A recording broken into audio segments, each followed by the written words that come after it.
Good day, ladies and ghouls, and welcome back to Horror Movie Madness Marathon Month. Today's film is The Changeling from 1980. This is a supernatural horror movie with a mystery at its core. It's about a composer named John Russell, played by George C. Scott, who moves from New York to Seattle following the tragic death of his wife and daughter. He gets a job as a music professor and moves into a very large old house that he rents from the local historical society. Shortly after, he begins to experience strange phenomena in the house, starting with a loud banging that lasts for exactly 30 seconds every morning. Other incidents occur which lead him to uncover a hidden room in the attic where he finds a child-sized wheelchair and a music box which plays a tune that he actually had just composed that very morning. Because of this, he decides to conduct some research on the house. With assistance from a woman named Claire who works with the Historical Society, he finds some information about the family that lived there back in 1909. From this, they begin to believe that the ghost of a young girl may be the cause of the events in the house. In order to find out more, they conduct a seance and discover that it is actually the spirit of a little boy named Joseph. Up until now, John has been somewhat skeptical that a ghost could be the true cause, but once he listens to the recording from the seance, there's no mistake. This house is haunted, and this ghost wants something. Further investigation allows John to unravel the mystery and pulls him into an elaborate cover-up that goes higher than he ever would have thought.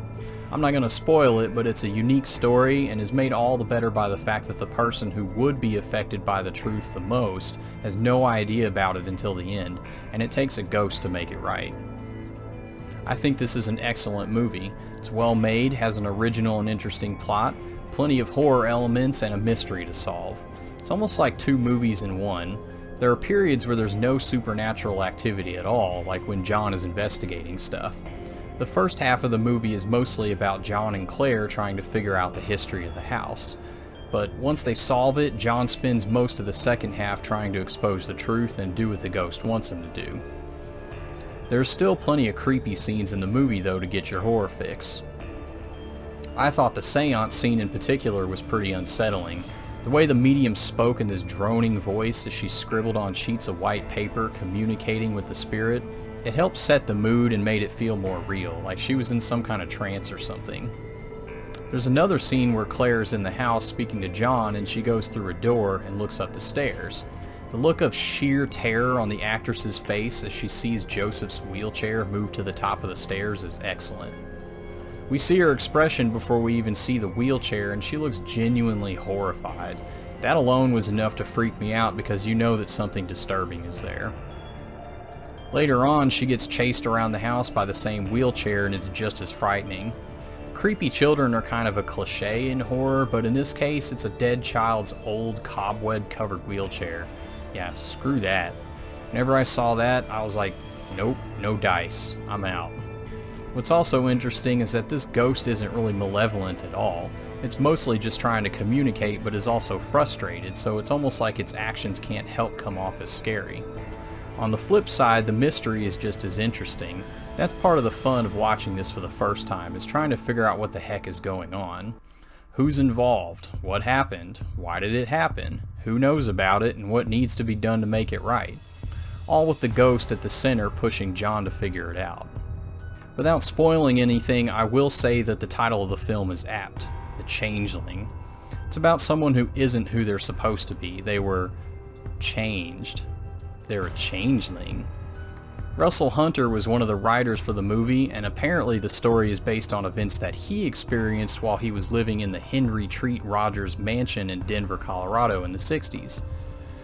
I did a quick little research and it appears that the movie is based very closely on his account. Even the main character shares his name. In fact, the movie is almost identical to what he claimed happened to him. He moved to Denver from New York to help his parents manage a lodge.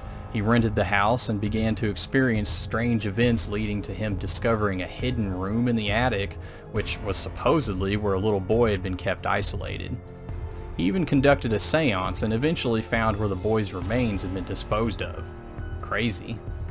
The events played out almost exactly like the movie shows, except they had to conduct an exorcism to cleanse the house.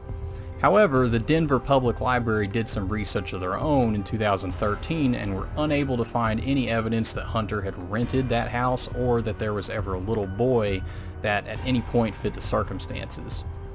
So it's unclear if Hunter's claim is true or not, but it's still pretty disturbing that the story could have been based on true events. Plus, it's an added bonus since there's some actual history that can be investigated that is related to the film, which was a pleasant surprise for me. The Changeling is available on Shudder, and I'd recommend it if you haven't seen it. Thanks for joining me on Horror Movie Madness Marathon Month, and have a happy Halloween.